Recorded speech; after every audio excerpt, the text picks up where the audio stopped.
नमस्कार दोस्तों, हमारे चैनल में आपका स्वागत है। आज हम आपके लिए लेकर आए हैं एक और लाइफ चेंजिंग बुक जिसका नाम है अनलिमिटेड मेमोरी, जिसे लिखा है केविन वॉर्सली ने। अगर आप मोटिवेशनल और लाइफ चेंजिंग बुक की समरी में इंटरेस्टेड हैं तो हमारे चैनल को जरूर सब्सक्राइब करें। तो दोस्तों, इंसान की इंटेलिजेंस के बहुत से भाग होते हैं, जैसे मेमोरी, प्रॉब्लम सॉल्विंग, क्रिएटिविटी आदि, लेकिन इनमें सबसे प्रमुख मेमोरी होती है। अच्छी मेमोरी के दम पर ही लोग बहुत से प्रॉब्लम के सॉल्यूशन ढूंढ पाते हैं, क्योंकि पास्ट में हासिल किया गया नॉलेज जब तक आपकी मेमोरी में नहीं होगा तो उस ज्ञान का आप कुछ नहीं कर सकते। इसलिए आज हमारी ये बुक समरी को देखकर आप जानोगे कि मेमोरी कैसे बढ़ाई जा सकती है, आप अपनी इंटेलिजेंस भी कैसे बढ़ा सकते हैं और इंटेलिजेंस से ही लोग अपने गोल को अचीव कर सकते हैं। तो आइए शुरू करते हैं बुक समरी को। Benefits of good memory. अच्छी मेमोरी होने के बहुत से फायदे हैं, जैसे पहला, आप बहुत अच्छी स्पीच दे सकते हैं। दूसरा, अच्छी मेमोरी से आप नॉवेल्स, किस्से, कहानियां आदि भी लिख सकते हो। जैसे आपके बचपन में कोई घटना हुई हो तो आप उसे अपने नॉवेल में लिख सकते हो, लेकिन ऐसा तभी कर सकते हो जब आपको वो घटना याद हो। तीसरा, अच्छी मेमोरी इंटेलिजेंस की निशानी होती है। आपने देखा होगा कि स्कूल में इंटेलिजेंट बच्चे सवाल का जवाब आसानी से दे देते हैं, क्योंकि उनकी मेमोरी अच्छी होती है और उन्हें जवाब याद रह जाते हैं। चौथा, अच्छी मेमोरी से आप दूसरों के नाम याद रख सकते हैं। जब हम दूसरों को नाम लेकर बुलाते हैं तो उन्हें बहुत अच्छा लगता है। उन्हें लगता है कि आप उनकी काफी कद्र करते हो, फिर वे भी आपकी ज्यादा इज्जत करने लगते हैं। अच्छी मेमोरी से आप कॉम्पिटिटिव एग्जाम भी क्लियर कर सकते हो और जॉब इंटरव्यू में भी अच्छे आंसर दे सकते हो। इसलिए अच्छी मेमोरी के बहुत से फायदे हैं, इसलिए हमें अपनी मेमोरी को एक्सटेंड करना चाहिए। Improve concentration first. अच्छी मेमोरी का सीधा संबंध अच्छी कॉन्सेंट्रेशन से है। जब तक आप अपने फुल कॉन्सेंट्रेशन से किसी की बात नहीं सुनोगे तो आप उसे क्या याद रखोगे। इसलिए पहले अपने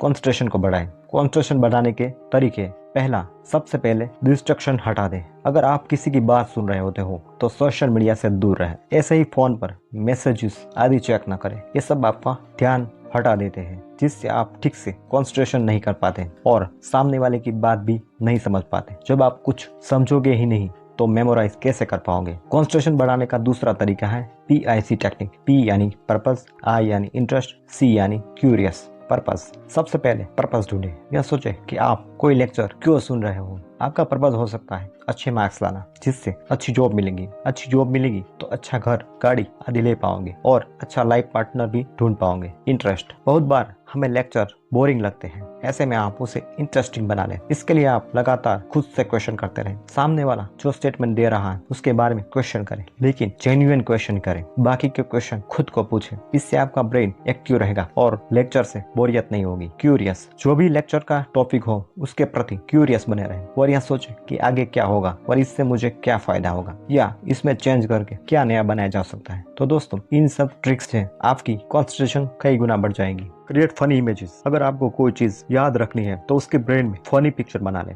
हम फनी चीजों को देर तक याद रख पाते हैं, जबकि बोरिंग चीजों को जल्दी भूल जाते हैं। जैसे आपको बहुत से फिल्मों के कॉमेडी सीन्स याद रह जाते हैं और आप उनके बारे में सोचकर हंसने भी लगते हैं। एग्जाम्पल के लिए, जैसे बल्गेरिया देश की राजधानी का नाम सोफिया है, तो आप इसे कैसे याद रख सकते हो। आप अपने दिमाग में कल्पना कीजिए कि एक बुल एक सोफे पर बैठा है, तो यह पिक्चर बहुत फनी बनेगी और आपको हमेशा बल्गेरिया की राजधानी याद रह जाएगी। ऐसे ही फनी पिक्चर बनाने के लिए आप C तकनीक, S यानी सेंस, E यानी एक्सग्रेट, E यानी एनर्जी तकनीक का इस्तेमाल कर सकते हैं। सेंस। आप जब पिक्चर बनाते हो तो वह आपके पांचों सेंसेस में से किसी को प्रभावित करे, जैसे आंख, कान, नाक, स्पर्श और स्वाद। एक्सग्रेट। आप इमेजिन की जा रही चीजों को बहुत बड़ा चढ़ाकर सोचे, जैसे आगे वाले केस में बुल को हाथी जितना बड़ा देखे और उसके सींग भी बहुत लंबे इमेजिन कर सकते हैं। एनर्जी। आप पिक्चर में एनर्जी मिलाए, जैसे बेल आपको टक्कर मारने की भी कोशिश कर रहा हो, तो ऐसी इमेज आपको और ज्यादा याद रहेगी। Sort information into categorize. जब भी आपको चीजों को याद करना हो तो उन्हें कैटेगरीज में डिवाइड कर लें। एक जैसी चीजों की एक कैटेगरी बनाएं और उन्हें साथ में याद करें। इससे वे आपको देर तक याद रहेगी। जैसे अगर आपको एनिमल्स के नाम याद करने हो तो आप उन्हें कैटेगरी में डिवाइड कर लें, जैसे सारे पक्षियों को एक साथ याद करें, फिर सारे रेप्टाइल्स को अलग से याद करें। ऐसे ही इंसेक्ट्स को याद कर सकते हैं। हमारा दिमाग एक जैसी कैटेगरी वाली चीजों को आसानी से याद रख सकता है और उसे इसमें कोई कंफ्यूजन भी नहीं होता। Use sounds and shape for numbers. बहुत बार हमें नंबर और डेट्स याद रखनी पड़ती है। इसका तरीका है कि आप नंबर या तो शेप याद कर ले या उसकी साउंड कैसी है यह देखें। जैसे किसी का रोल नंबर 6 है तो आप देखें कि नंबर 6 शीर्षासन करते हुए आदमी जैसा लगता है, इसलिए आप उस स्टूडेंट को भी शीर्षासन करते हुए इमेजिन कीजिए। इससे आपको उसका रोल नंबर हमेशा के लिए याद रहेगा। बहुत से नंबर जाने पहचाने साउंड करते हैं, जैसे 24 आप चाबी जैसा सुनाई देगा। ऐसे ही बहुत से नंबर्स में भी आप ऐसी साउंड देखिए और जो भी चीज आपको याद रखनी है फिर उसे उसके साथ लिंक कर लीजिए। और सी ट्रिक टू रिमेम्बर नेम्स। बहुत बार हम लोगों के नाम भूल जाते हैं, इससे कई बार एम्ब्रेसमेंट भी हो सकता है। इसलिए लेखक ने नाम याद रखने के लिए 4C तकनीक बताई है। पहला, कॉन्सेंट्रेट। जब भी आपको कोई अपना नाम बताए तो उसे ध्यान से सुनिए। एक बार उस नाम को बोलिए या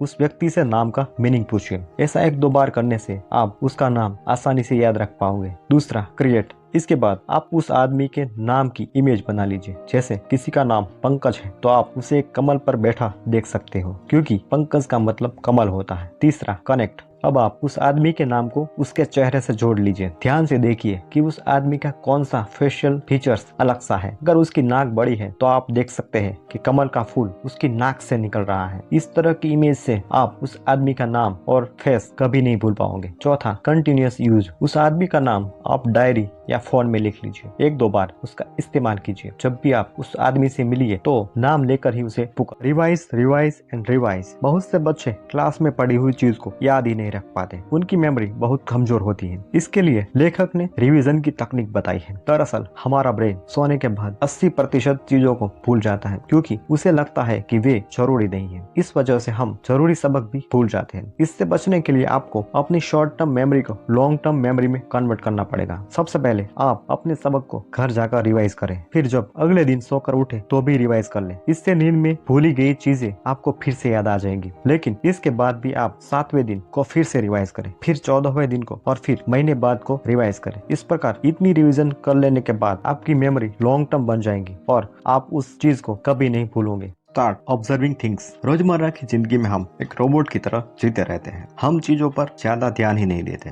इससे भी हमारी मेमोरी नहीं बनती। इसके बजाय हमें सेल्फ अवेयरनेस लानी होगी। हर चीज को ठीक से ऑब्जर्व करना सीखना होगा। जैसे मैं आपको बोलूं कि आंखें बंद करें और यह बताओ कि आपके कमरे में क्या क्या चीज पड़ी हुई है। आप देखेंगे कि आपने हर चीज को रोज देखी होगी, फिर भी आप इस वक्त ठीक से नहीं बता पाओगे कि कितनी चीजें यहाँ पर है और वह कहाँ पड़ी हुई है। ऐसे ही हम जब मार्केट जा रहे होते तो हमें बहुत से लोग दिखते हैं। हम उन्हें देखते तो हैं लेकिन ऑब्जर्व नहीं करते। इससे भी हमारी मेमोरी नहीं बनती। लेकिन ऐसा नहीं है कि आपको हर चीज को ऑब्जर्व करना है, लेकिन जिस चीज को आप याद रखना चाहते हैं कम से कम उन्हें तो ऑब्जर्व करना पड़ेगा। जैसे कोई क्लाइंट आपसे मिलता है और आपको उससे कई दिनों तक इंटरेक्ट करना है तो आप उससे गौर से ऑब्जर्व करें, उसके चेहरे को याद रखें, उसके नाम को याद रखें और उसकी हैबिट्स को भी याद रखें। इस तरह से आप उसे याद रख पाएंगे और उसमें जेन्युइन इंटरेस्ट भी ले पाएंगे। इससे वह भी आपसे प्रभावित होगा और आपके साथ बिजनेस डील भी करेगा। Believe in your memory. अगर आपको मेमोरी स्ट्रॉन्ग करनी है तो उस पर विश्वास भी कीजिए। जब आप यह विश्वास कर लेंगे कि हाँ मेरी मेमोरी सच में स्ट्रॉन्ग है तो वो धीरे धीरे और भी स्ट्रॉन्ग होती जाएंगी। बिलीव में बहुत ताकत होती है। अगर कोई आदमी स्विमिंग सीखना चाहता है और वह शुरू में ही यह मान ले कि उसे स्विमिंग कभी नहीं आएगी तो सच में ही वह कभी तैरना नहीं सीख पाएगा, क्योंकि उसने खुद ही अपने दिमाग को यह कमांड दे दी है। इससे दिमाग उस कमांड पर ही काम करने लगेगा और उस आदमी को स्विमिंग सीखने में हेल्प ही नहीं करेगा। इससे विपरीत अगर वह आदमी यह कहे कि मैं धीरे धीरे स्विमिंग सीख लूंगा, मुझे खुद पर पूरा विश्वास है, तो वह सच में ही स्विमिंग सीख जाएगा।